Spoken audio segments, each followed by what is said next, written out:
Mrs Anuradha, retired professor of English, Nirmala college for விமென்ல. 36 years அங்க இருந்தேன். அதுக்கப்புறம் நான் ஆன்மீக வாழ்க்கையில சித்தவருத்தி யோகால சேர்ந்து அங்க பிராக்டிஸ் பண்ணிட்டு இருக்கும்போது, நான் ஆதித்யா வெல்ஃபேர் சென்டர் மூலியமா என்னோட குரு விவேகானந்தர் இன்ட்ரடியூஸ் பண்ணிவிட்டார். அந்த ஆயுர்வேதா சிகிச்சைகள், சித்தா சிகிச்சைகள்ல இந்த ஃபுட் ரிஃப்ளெக்ஸாலஜி, இந்த பாத அழுத்த சிகிச்சையும் எனக்கு அறிமுகப்படுத்தினாரு. அந்த பாத அழுத்த சிகிச்சை வந்து ரெகுலரா நான் பண்ணிட்டு இருக்கேன். பண்ணிட்டு இருக்கும்பொழுது இப்போ வந்து எனக்கோட ஹெல்த் ஏன்னா ரொம்ப வருஷமா நான் நின்னு நின்னு கிளாஸ் எடுக்கும்போது அந்த கால்கள் வந்து நெறைய அது துன்பப்பட்டுருக்கலாம்.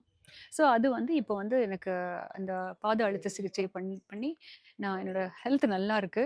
அண்ட் எஸ்பெஷலி இந்த வயசுலயும் ஈவன் ஆஃப்டர் ரிட்டயர்மெண்ட் ஆல்சோ என்னால வந்து இப்போ வந்து நல்ல நல்லா ஹெல்த்தியா என்னால நடமாட முடியுது, ஒர்க் பண்ண முடியுது.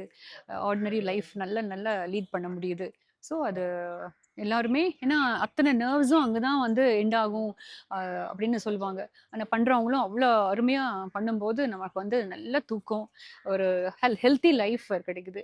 ஸோ இந்த சிகிச்சை வந்து எல்லாத்துக்கும் போய் சேரணும் அப்படின்னு சொல்றது என்னுடைய ஆசை. இந்த ட்ரீட்மெண்ட் எடுத்துக்கணும்னு நினைச்சீங்கன்னா கோயம்புத்தூர்ல இருக்கக்கூடிய ரேஸ் கோர்ஸ் கஃபே காஃபி டேக்கு பேக் சைடில் ஆதித்யா சித்தா அண்ட் ஆயுர்வேதா கிளினிக் இருக்குது. இந்த கிளினிக்ல பாத சிகிச்சை மாசத்துல 2வது சனிக்கிழமையும் 4வது சனிக்கிழமையும் இந்த ட்ரீட்மெண்ட் நாங்கள் இங்கே பண்ணுறோம். மார்னிங் ஒரு 10 மணிலேருந்து சாயங்காலம் 6 மணி வரை நாங்கள் இந்த கிளினிக்கில் ட்ரீட்மெண்ட் பண்ணுறோம். இந்த ட்ரீட்மெண்ட் எடுத்துக்கணுன்னா நீங்கள் கீழே தெரியக்கூடிய நம்பருக்கு கால் பண்ணி உங்களுடைய ஸ்லாட்டை புக் பண்ணிக்கோங்க. நன்றி.